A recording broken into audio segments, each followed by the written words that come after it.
day 2 of the surface rust removal chassis repair. I am going to try this rust reformer, this Rust-Oleum rust reformer, and we'll see how well it works. I saw some good reviews online about it, but we're going to hit it with the rust reformer. And then I've got a couple of cans of undercoating. So we're going to do Rust-Oleum rust reformer and then undercoating. But first, I have to continue with the drill and the wire brush. Fun times. So I'm going to continue kind of knocking off all the surface rust that I can. Put my goggles on and my N95, and then I'll take you guys down there and get the best camera angle that I can, so you guys can be along for the fun. Yeah, so the plan today is knock the surface rust off, and then maybe tape up some areas where I don't want to get the rust reformer and the undercoating, like the studs, the subframe studs, you know, the threads and stuff. I think I have some underglow under there and a few other things. So I will take you down there and just set up the camera as best I can. So hopefully you enjoy. I'll probably time lapse it or do something, but yeah, enjoy the rust removal and repair.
All right, I think I've got all the rust knocked off in the worst areas. I'll kind of take you on a tour of what I was seeing. So these pockets back here where the quarter panel is and right next to the fuel cell near the trunk, these pockets right here were pretty bad. So just hit it with a wire brush and the drill. And then these areas kind of around the subframe studs themselves, these are the front subframe studs, were kind of beat up too. So hit it with the wire brush. And then the other problem area, don't mind that, but yeah, it's right by the frame rail and or not the frame rail, the rocker panel and the pinch weld. So all along there, you can see that we actually welded in a new piece of floor at one point. It was that bad, so we never painted the bottom side. So yep, wire brushed it best I could, and now just gonna hit it with that rust converter and then the undercoating. But yeah, I'm pretty happy with how much I cleaned up down here. Even so, these are the rear studs. The rear studs had quite a bit of surface rust around them too. That thing is eaten up, but we're gonna fix that whole stud. But yeah, now I'm pretty much gonna go through and kind of just tape off you know, threads. So if there's any threads that I don't want to get undercoating and sprayed, I'm going to go through and tape off all of that, and then I will start with the rust converter. So I think I showed you that already, but yeah, I've got on the workbench here, I got 3 cans of it, and we'll see kind of how much it takes. So yeah, I'm gonna put on the respirator, start taping up the threads, and then I will bring you back on the kind of on the tripod so you can see the after of the rust converter, see how it goes. All right, guys, we are going to spray the rust reformer. I got you on the GoPro today, so the audio might not be as good, but we've got the garage heater going. It's struggling today. We're barely at 50. It's almost 0 out, so it's really working today. But we are going to start getting the bottom of the chassis all rust free, hopefully, as much as we can. So I got you on the GoPro, so that way I can bring you down there. The worst part is I got to get a cross breeze going. So I got the fan, I cracked the door just a little, and I'll crack the main door just a little. On a cold day, it's gonna suck, I'm gonna lose some heat, but if I don't do it, I just get too much paint fumes in the house, because we got the door, you know, literally right here. So yeah, I gotta do what I gotta do to keep the fumes out, but it shouldn't be too bad. So yep, I'll bring you guys along for the ride and try to show you as I go best I can. So yeah, looking forward to it, and hopefully after this we will have some peace of mind knowing that we went through and took the time to do the rust remover. But once the rust remover is done, I think I've already showed you, I have the undercoating. But yeah, let's put the mask on, put the goggles on, get my trigger on my spray can, and we'll get to it.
picking up the undercoating project. I'm getting back to this with a top layer of the Rust-Oleum undercoating. It says it stops rust. So just a quick recap. It's been a while. We've done a lot since then, since this, but you can see we've got a lot of the rusty areas already hit with the this was the rust converter stuff. So yeah, I rust converted.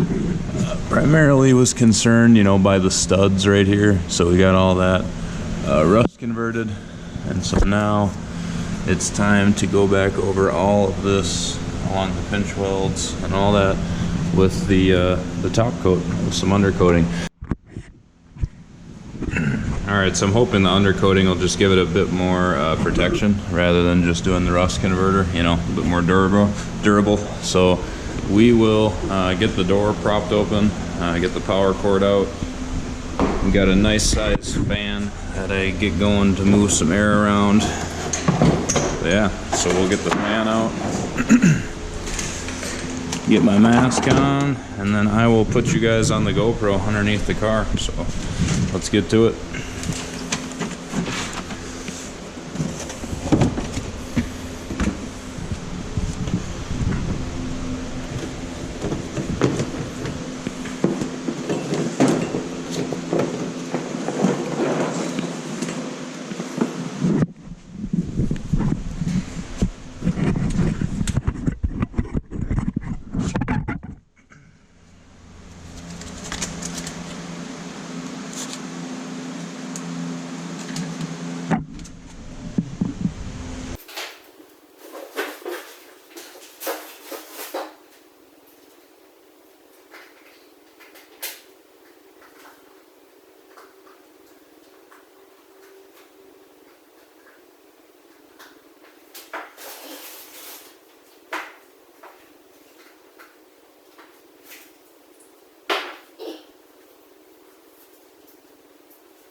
Alright, I got all my safety gear on, my goggles, my mask, and now it's time to get sprint. I got these nice Rust-Oleum triggers, so we'll shake up our first can and get to it.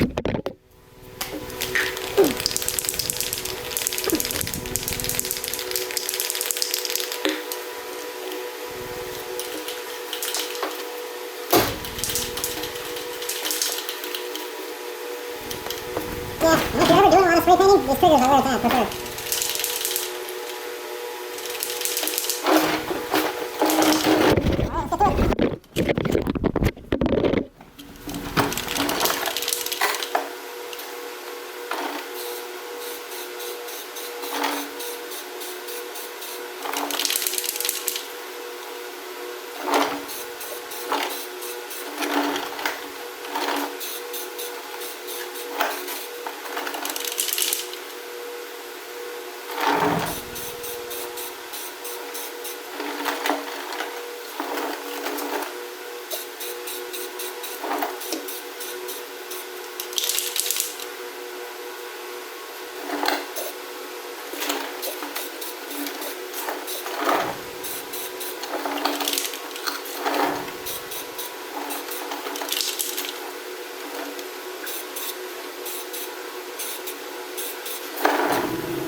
Alright, 2 cans of undercoating used up.